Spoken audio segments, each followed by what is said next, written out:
नमस्कार दोस्तों, मैं हूं राकेश रांगी और आप सुन रहे हैं रैशनलिस्ट, एक ऐसा मंच जहां हम जीवन, तर्क, भावनाएं और दर्शन की गहराइयों में उतरते हैं।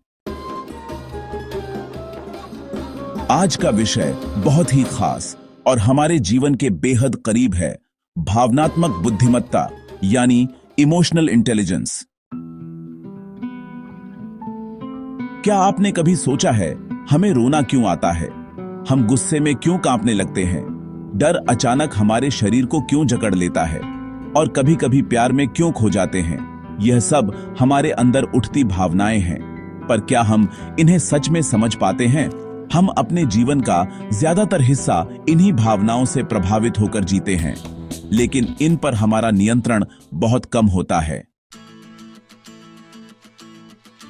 भावनात्मक बुद्धिमत्ता का अर्थ है अपने और दूसरों के भावों को समझना, पहचानना और सही तरीके से व्यक्त करना।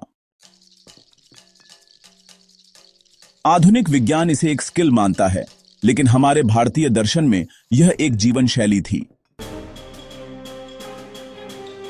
गीता में जब अर्जुन युद्ध के मैदान में खड़े होकर डर, शोक और भ्रम से भर जाते हैं, तो भगवान कृष्ण उन्हें ज्ञान देते हैं जिसका उद्देश्य केवल युद्ध नहीं बल्कि अर्जुन की भावनात्मक समझ को जागृत करना था। श्री कृष्ण कहते हैं, जिसे सुख दुख, लाभ हानि, जय पराजय समान लगे, वही स्थिर बुद्धि वाला है। यानी भावनाएं आएंगी जाएंगी, लेकिन जो उन्हें पहचान कर उनसे ऊपर उठ जाए, वही सच्चा ज्ञानी है। पतंजलि कहते हैं, योग चित्त वृत्ति निरोध, अर्थात चित्त की वृत्तियों को रोकना ही योग है। यहां चित्त वृत्ति मतलब वो भावनाएं, विचार, कल्पनाएं जो हमें पल पल हिला देती हैं।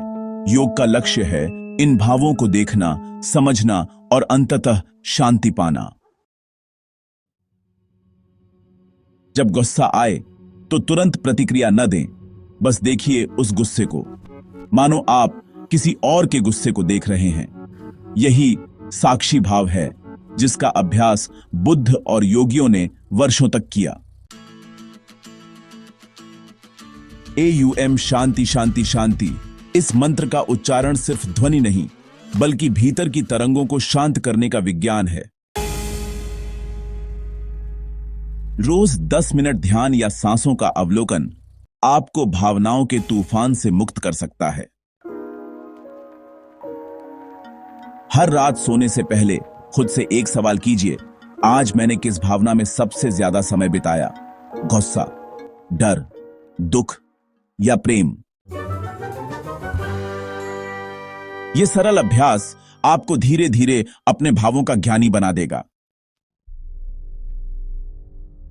हां, पूर्णतः संभव है। इसके लिए चाहिए जागरूकता, स्वीकृति और निरंतर अभ्यास। हम भावनाओं से भाग नहीं सकते, पर उन्हें समझकर हम उनके मास्टर जरूर बन सकते हैं। हम मशीन नहीं हैं, हम इंसान हैं, और इंसान वही होता है जो अपने भावों को पहचानता है, उन्हें अपनाता है और उनसे सीखकर बड़ा बनता है। भारतीय दर्शन हमें सिखाता है कि शांति बाहर नहीं, अंदर होती है। अगर आपको यह पॉडकास्ट पसंद आया हो तो रैशनलिस्ट चैनल को जरूर सब्सक्राइब करें। अगली बार फिर मिलेंगे, एक नई सोच, एक नए अनुभव और आपके दिल से जुड़े एक और गहरे सवाल के साथ। धन्यवाद।